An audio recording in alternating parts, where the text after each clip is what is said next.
Mes chers amis, prenez une pièce, mettez-le dans la boîte de tzedaka et nous allons recevoir d'Akadosh Baruch Hu la tzedaka.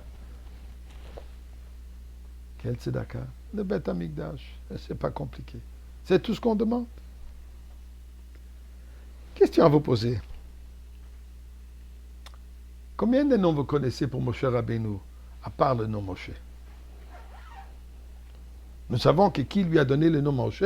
La Torah nous dit, quand Batia, la fille de Pharaon, est partie se baigner dans le Nil, elle a vu un enfant, un bébé pleurer, elle a tiré, miraculeusement elle a pu allonger sa main, elle a retiré de l'eau, l'a sauvé, l'a gardé, l'a hébergé, l'a élevé, ainsi de suite, et elle dit, Moshe, il s'appelle Moshe, pourquoi? Kimina Maim Meshisihu.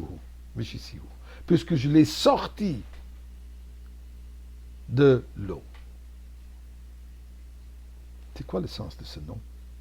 Mais regardons un peu les autres noms qu'il avait. 10 autres noms lui a donné. D'abord, nous savons très bien que les parents nomment un enfant. À tel point où il y a marqué que quand le parent donne le nom hébreu, juif, à l'enfant, c'est une prophétie qui est donnée aux parents et personne d'autre. Et pour cela, les grands-parents n'ont pas à s'impliquer dans les noms que les parents vont choisir. Sauf bien sûr si les enfants leur posent la question. Mais même là, c'est une prophétie qui est donnée aux parents. Alors les parents, il y a marqué qu'Amram, son père, lui a donné le nom Chever, compagnon. Chever aussi, celui qui connecte, qui veut dire, puisque Moshe Rabbeinu est celui qui a relié le peuple juif à Dieu. Sa mère, Yochevet, l'appelait Yekutiel. Yekutiel qui vient aussi du mot kavé, foi, espoir. Elle avait espoir qu'il va revenir.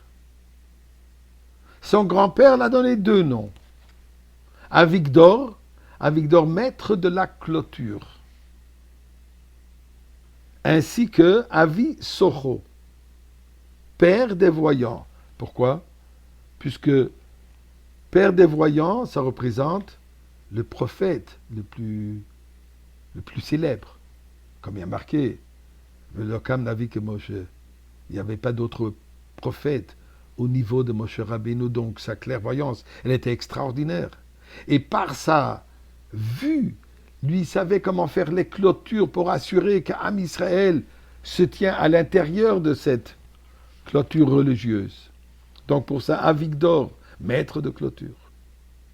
Son frère Aaron l'appelait Avi Zanoach, maître du rejet, faisant allusion au fait que Amram avait rejeté Yocheved à cause du décret de Pharaon pour tuer tous les enfants juifs, physiquement ou spirituellement. Ensuite, Amram plutôt, a remarié Yocheved, et c'est là où Moshe Rabbeinu a apparu, il est né. Donc lui, il est le maître du rejet. Il est celui qui a bénéficié du fait qu'on a rejeté le rejet, comme pour dire. Myriam, sa sœur, qui était toujours là à protéger, et elle qui était la cause du fait que Amram a remarié sa mère, elle l'a appelée Yeret. Ça implique descente. Tu m'as causé à descendre au Nil pour être à tes côtés pour te sauver. On l'appelait aussi Tovia, du mot Tov, la bonté. Je rappelle une bonté absolue. Shmaya qui s'écrit Shma Yudke. C'est Moshe Rabbeinu qui s'est toujours assuré que Dieu entende les pleurs d'Am Israël. Ben Avitar, du mot viter, pardon. Moshe Rabbeinu est toujours là pour demander pardon pour Am Israël. Et bien sûr, nom de famille, Lévi, il est descendant de la tribu de Lévi. Alors tous ces noms n'ont pas accepté. Le seul nom que Dieu a accepté, c'est le nom de Moshe, de cette princesse. Pas n'importe quelle princesse, elle s'appelle Batia. Pourquoi? Puisque c'est la fille de Dieu. Elle a accepté le judaïsme, d'ailleurs elle est allée se baigner au Nil pour se convertir, s'immerser dans le bain rituel, dans le Nil pour cette conversion. Mais qu'est-ce qu'il y a de particulier dans nos Moshe? Retirer de l'eau. Eh bien, la Chassidoute nous explique, ça c'est ce qu'est Moshe Rabbeinu.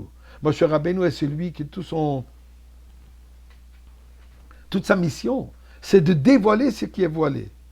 Sortir de l'eau, ça représente le dévoilement de ce qui est caché. La vie maritime, elle est voilée. Moshe Rabbeinu, il nous a dévoilé de l'exil d'Égypte.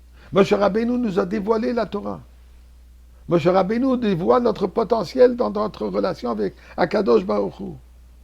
Et c'est ce même Moshe Rabbeinu, comme il nous dit, qui est le Mashiach, c'est lui qui va nous délivrer, dévoiler du Galout, dévoiler la Aleph qui est dans le Galout, pour nous amener la Geoula avec Mashiach maintenant.